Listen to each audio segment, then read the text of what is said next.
Ο Κάιν και ο Άβελ, τα πρώτα παιδιά του Αδάμ και της Εύας, σημαδεύτηκαν από μια τραγική και αιώνια ιστορία. Ο Κάιν, ο μεγαλύτερος, ήταν γεωργός, ενώ ο Άβελ βοσκούσε πρόβατα.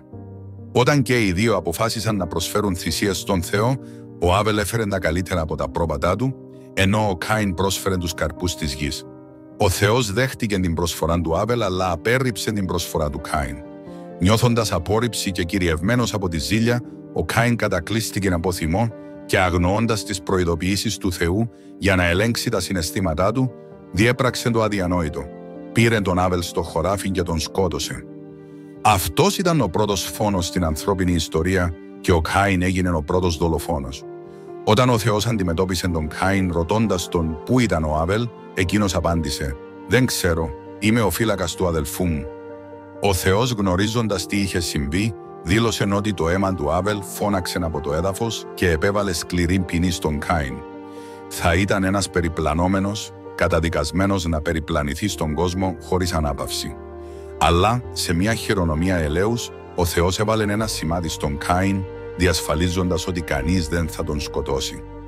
Μετά από αυτόν το γεγονός, ο Κάιν έφυγε για τη χώρα Νόντ, ανατολικά της Εδέμ, όπου βρήκε σύζυγο. Η βίβλος δεν αναφέρει άμεσα το όνομά της, αλλά πολλοί καταλαβαίνουν ότι ήταν μία από τις κόρες του Αδάμ και της Εύας, αδερφή ή ανιψιά του Κάιν, λαμβάνοντας υπόψη ότι ο Αδάμ και η Εύα είχαν άλλους γιους και κόρες σε όλη τους τη ζωή. Στο Νόντ, ο Κάιν και η σύζυγός του απέκτησαν έναν γιο που τον έλεγαν Ενόχ.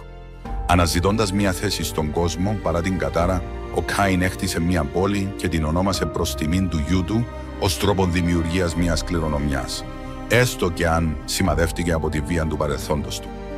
Εν τω μεταξύ, ο Αδάμ και η Εύα, συντετριμμένοι από την απώλεια του Άβελ, καλωσόρισαν έναν νέο γιο που ονομαζόταν Σεθ, ο οποίος θα θεωρούνταν ευλογία από τον Θεό και συνέχεια της πιστής γενεαλογίας.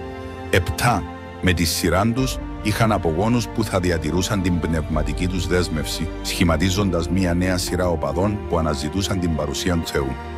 Ο Αδάμ και η Εύα είχαν άλλους γιους και κόρες, των οποίων τα ονόματα δεν ήταν καταγεγραμμένα στη βίβλο, αλλά που μαζί με τον Κάιν και τον Σιθ ήταν υπεύθυνοι για τον πληθυσμό της γης. Αυτοί οι απόγονοι πολλαπλασιάστηκαν και σχημάτισαν μια κοινωνία, με τη γραμμή του Κάιν να αντιπροσωπεύει ένα μονοπάτι που σηματοδοτείται από φιλοδοξία και αγώνα, ενώ η γραμμή του Σεθ συμβόλιζε την πίστη και τη δέσμευση στον Θεό.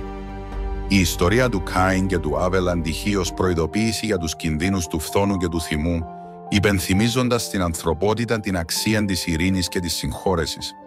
Η περιπλανόμενη ζωή του Κάιν, η ίδρυση της πόλης του και η νέα ελπίδα στον Σεθ και τους απογόνους του διαμόρφωσαν τα θεμέλια της ανθρωπότητας, γεμάτη πολυπλοκότητες αλλά πάντα με δυνατότητα επιστροφής στον Θεό.